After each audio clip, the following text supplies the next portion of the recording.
Hey everyone, I thought I'd just record a video from Juneau, Alaska. While I'm here, I know I don't do videos very often, but I thought I would and do a little bit of a walk and talk and show you what this looks like. But I'm going to talk about something that I often share that I think is important.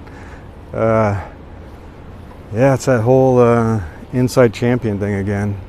And I guess I'll just keep beating that drum until people believe in it. And I know some people have, so I'm not speaking to you guys or preaching to the choir. Some of you use it and have had success, and you know exactly what I'm talking about. But I had a recent event which reminded me how important it is. It's a tough market. It's a tough job market out there. And I apologize for some road noise. I'll pause here and just wait. Like I said in another video I just recorded, you don't realize how noisy even a little city like this is. I think there are about 35,000 people in Juneau until you try to record a video and walk around. And we might see the local bear that lives down here, but maybe not. You can see where they crawl out. Yeah. Anyway, I'm going to go up over this bridge up here. I don't know if you can see down to the channel. There's a cruise ship down there, which is a blessing and a curse for this city. Tourist money is important, but it also makes things a little challenging living here. It's a tough job market. I know people are struggling. I know some people have been looking for work and interviewing for almost 2 years now and still not able to find something, which is kind of crazy. Definitely the market's cooled. A lot of reasons for that. There's stuff that's going on economically, definitely in the US, a little bit worldwide. There's stuff that's happening in the tech industry that's affecting not just tech but everybody. So AI is changing things. Whether you could say AI is directly taking jobs or not, everybody's like, no, it's not. Well, if it's making people so efficient that they don't need to hire the 10 people they were considering hiring, then it's not taking a job per se, but it's not creating the 10 jobs that would have been created. And we know that. We know that's happening. There are junior level positions that are just disappearing because a more senior employee is able to use AI to scale themselves and do the job of 10 people. And I've heard this directly from the person who's doing it. So I know it's happening. Regardless, tough market. And I think I shared this recently that I think there's a two-pronged approach. One is to apply at scale. So yeah, use tools. There are AI tools that help you see listings extremely quickly as soon as they're available, faster than you'll see them show up on LinkedIn jobs, and apply to those very quickly. So you can fill out your resume information, a bio, link it to your LinkedIn, give them an idea of what you're looking for a position, your next role, and it will automatically apply for you very quickly and at scale. So you could be applying to 100 or 200 jobs a week with not a ton of effort, not as much effort as it would be to do it manually. So feel free to do that, and it may work. Maybe you get 5 contacts for every 100 that you send out, but that's better than 0. And those numbers are kind of like that. That's what I've been hearing, is that it's like people getting 5 recruiters reaching out for every 100 applications that they sent out. And obviously your mileage may vary depending on who you are, how in demand you are, the role that you're seeking, et cetera. But I do know somebody looking for a VP position because they are a vice president and with a lot of experience, and they've been looking for 2 years. 2 years. So yeah, do that. That can work. And once you get everything configured, it doesn't take a lot of additional effort. Great. I am still going to tell you to create a list of your top 10 most desired roles and employers. That's kind of your dream that you really want to put the effort into. You're not going to just automate that and let AI make a mistake or hallucinate and add information to your resume that really shouldn't have been there and lose your chance at that job. You're going to want to hand tune that relationship with those 10, because you can do that. You can craft that experience and manage 10 different communication channels with highly desirable jobs, right? So I saw this happen recently where someone I know was looking for a job, and they knew somebody who was, an inside champion, very much a champion for this person. So they were willing to vouch for them and explain to the hiring manager that this was a good choice, a good decision to hire this person. And if I remember correctly, they didn't have to do an interview. I'm gonna wait till this plane goes over.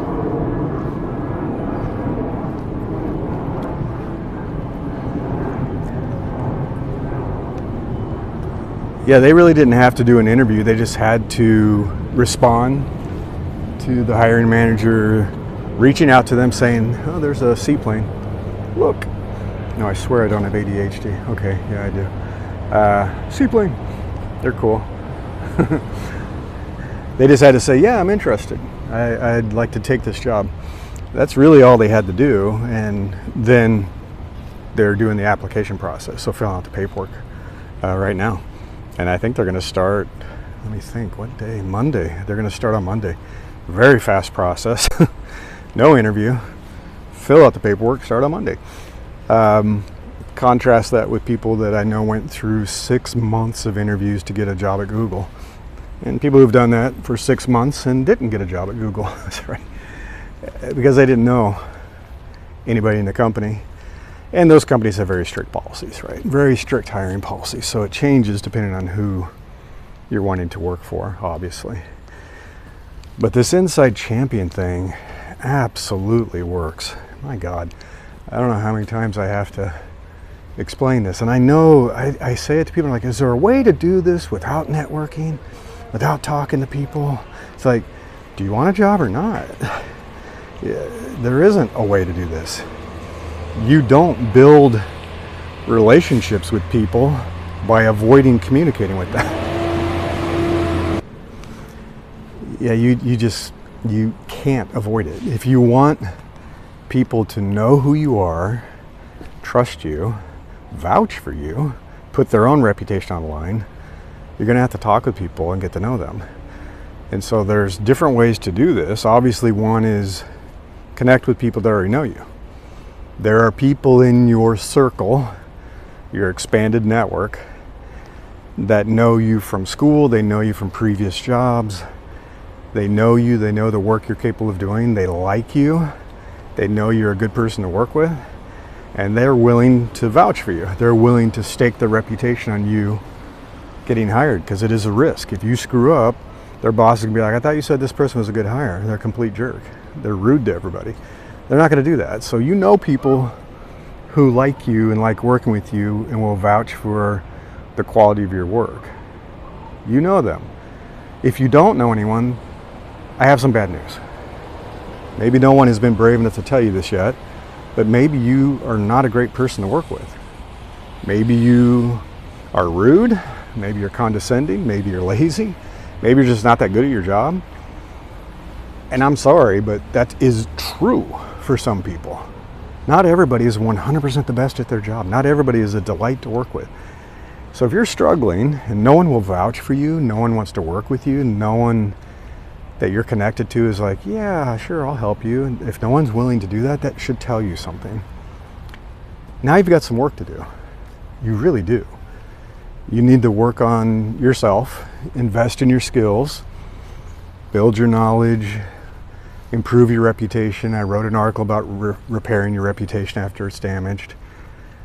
It's time for some introspection. And I had somebody I know like this, where they're like, nobody wants to work with me. I keep getting fired. No one wants to help me out. And I said, let's talk about what you're actually like to work with. And we dug into it. It's like, it sounds like you're incredibly rude. Like, you don't collaborate well. You're mean to people and you're not good enough to pull that off. We all know some people who are so damn good at what they do that they can be rude and mean, and it sucks, but they get away with it because they're so good at what they do. It happens. It's not a perfect world, especially if you're going to be an employee. It happens in the office, the workplace. So yeah, they need to work on themselves and rebuild relationships and get to a point where people do want to work with them. But I hope that's not the case with you. I hope you're good at what you do. People like working with you. You have people who are connected to you that would like to work with you again.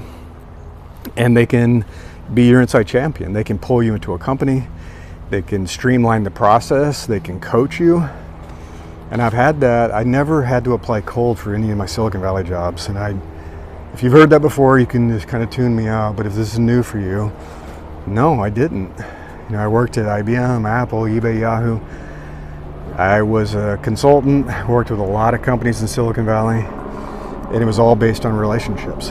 I knew somebody in the company who would vouch for me, that brought me into the company. I knew the hiring manager. I knew people who knew people. And so that helps. And it doesn't seem fair, maybe because it's not fair, but it is not a fair marketplace right now. You can try to play the super fair game and just be out of work for years, or you can say, I'm going to leverage what I have. And relationships are fair to leverage. I don't know why people see it differently. You have skills, you have knowledge, you have experience. These are all tools in your toolkit that you can use. Let me tell you what, relationships are huge. No one works alone. No one works alone. Even if you have your own business and you're solo, you're selling to human beings. You're not selling yet to AI or robots. You are a human being selling to human beings, and relationships are how it all runs. And I can tell you, and you should know this, relationships absolutely matter, and it is one of your assets. As you grow older, especially in the tech industry, you're going to encounter age discrimination, and people are going to be biased against you. Legally, they shouldn't be, but they do. I'll tell you that right now. They shouldn't be, but it exists. Age discrimination is real. But younger people are going to be cheaper to hire. They believe that younger people are more creative, they have more energy. And so they do that. They hire younger people instead of older people. But what do you have as an older person that the young person doesn't have? A much more robust network. And a network filled with more advanced people at more senior levels who can do things like be your champion in a company, who might be a vice president at the company, maybe even the CEO of the company. You get to be my age, you know a lot of CEOs, you know a lot of venture capital partners and investors, you know a lot of executives. They have a lot of weight, they have a lot of pull.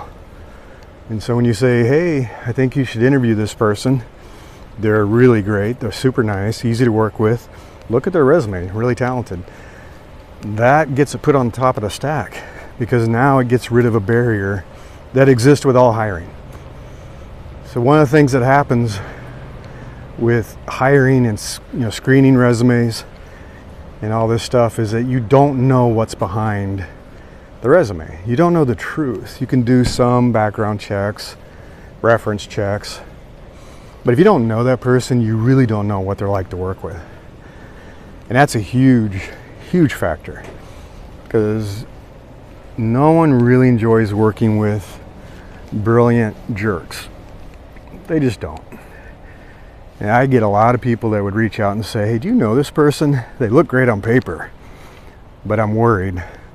What I don't want to do is hire this person, then I have to fire them and there might be a lawsuit and all kinds of stuff, or maybe I have to give them a golden parachute and it's going to get expensive. I don't want to make a costly mistake. What do you know about them? Are they a good leader? How do they treat people? How do they manage? Do they manage up? Do they take care of their team? Are they smart? Or are they strategic? They would ask because they're trying to get the truth. Look how pretty this place is. Oh, wow. And they want to get the truth of it. So it is a valid strategy. It's a great strategy. This person just used it and got a job in less than a week without an interview. and the hiring team was like, we already know we want to hire you. We're just waiting for you to be available. How great is that? To be so in demand that they're waiting for you and they're just waiting for you to say yes. Why wouldn't you want that? And if you think about it, knowing having this relationship and knowing the people on the inside works both ways. So yeah, they know you, they vouch for you, they help you get the job, but you know what you're walking into. You know maybe the hiring manager, or at least you know the team, somebody on the team, and they're going to be honest with you because they're a friend and they're staking their reputation on you too. So they don't want to burn a bridge with you if they hire you into a miserable company with miserable people and you're like, whoa, why did you not tell me about this? The manager's a jerk, the team is toxic, the company has a horrible culture. A friend doesn't want to do that to you. So it works both ways. It helps you find a champion to get hired and get inside the company, but now you know exactly what you're getting into. And I knew that going into these companies. Like, I already have friends there. They already told me what the team was like. They told me who are the good people, who are the people to watch out for. It's kind of nice. So it works both ways. It's well worth doing. So yeah, use AI to scale. Apply to 100 jobs a week if you want. See if that works. But at the same time, create your top 10 list and curate it, manage those relationships, and find people that can help pull you into the company and get you hired and make that whole process a lot easier. So yeah, that's basically all I wanted to share with you. I'll say goodbye. This is their version of Whole Foods here.